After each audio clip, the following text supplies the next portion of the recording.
Angela Merkel's potentially greatest but almost certainly last opportunity to shape her legacy is here. Germany holds the rotating presidency of the EU from July 1st until the end of the year. Merkel had her program for the presidency all mapped out, but then Corona struck. Die Pandemie und der mit ihr verbundene Wirtschaftseinbruch sind die größte Herausforderung in der Geschichte Europas. The pandemic has caused turmoil among the EU's member states, threatening the continent's stability. Meanwhile, a looming trade war between the US and China is putting a heavy strain on Europe's political position in the world. If at the end of these 6 months, the European Union and Angela Merkel are still standing, it will be proof for her superior statescraft. So on her last stretch as German Chancellor in the midst of a global pandemic, with challenges inside and outside the continent, can Angela Merkel save the EU from falling apart? Merkel has always seen achieving unity as Europe's only chance to hold its own in the world. Nur so können wir überzeugend für unsere europäischen Werte und Interessen eintreten. But the corona crisis is a completely new and especially worrying test. Aber wir müssen auch zugeben, die Pandemie hat offengelegt, wie fragil das europäische Projekt noch ist. Right from the start, the crisis brought back realities the European Union was founded to overcome. Core principles like open markets and free travel were suspended as countries ordered export bans on medical goods and closed border crossings.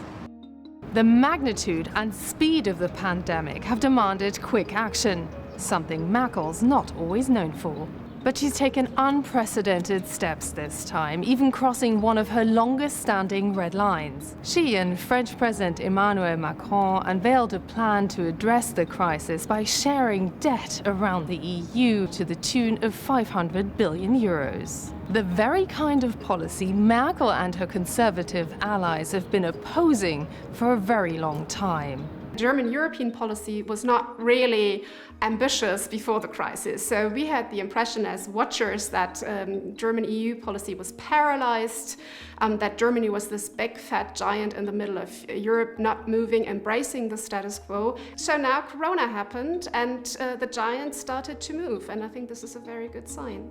Merkel faces a hard sell with those budget proposals, though. Heavily indebted and especially hard-hit countries like Italy and Spain may welcome the plan, but more frugal countries like Sweden and Austria aren't so sure. Merkel will have to deliver on her reputation for handling those long nights of negotiations at EU summits. It may be her first pandemic, but COVID-19 marks the fourth landmark crisis Merkel is navigating at the EU level, following the financial, the euro, and the migration crisis. This time, though, there's even more at stake. If Europe collapses into disunity and bickering over the financial fallout, this comes at a time when the geopolitical cards are being reshuffled. The pandemic has also stoked tensions between two superpowers, the US and China, with Europe caught in the crossfire. I mean, let's be very clear.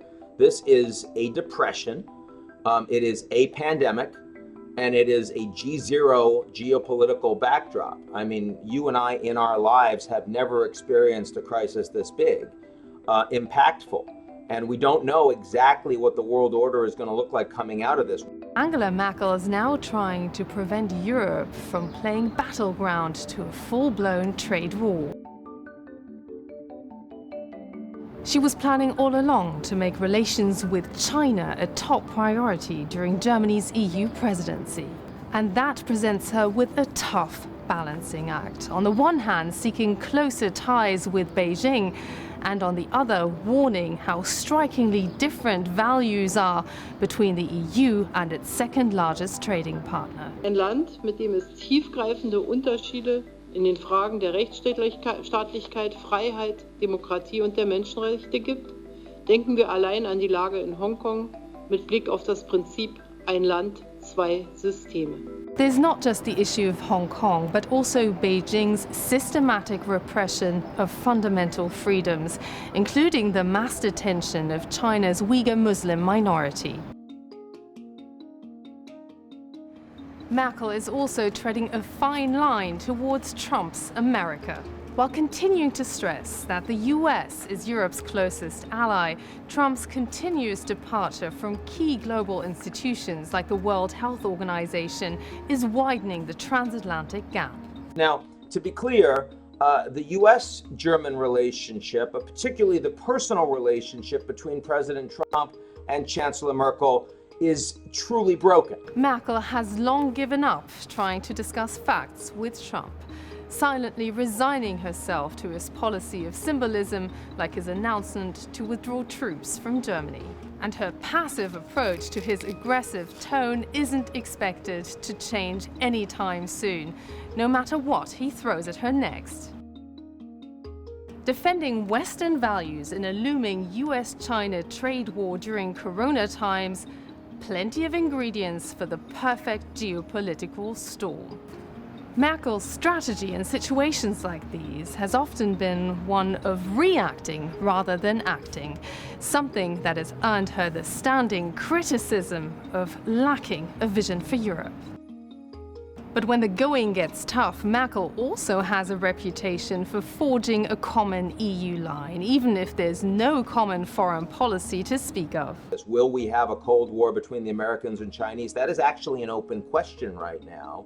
And there's no question that how you respond to a crisis like that will be the most important line in the obituaries that are written for many political leaders around the world, not just Chancellor Merkel.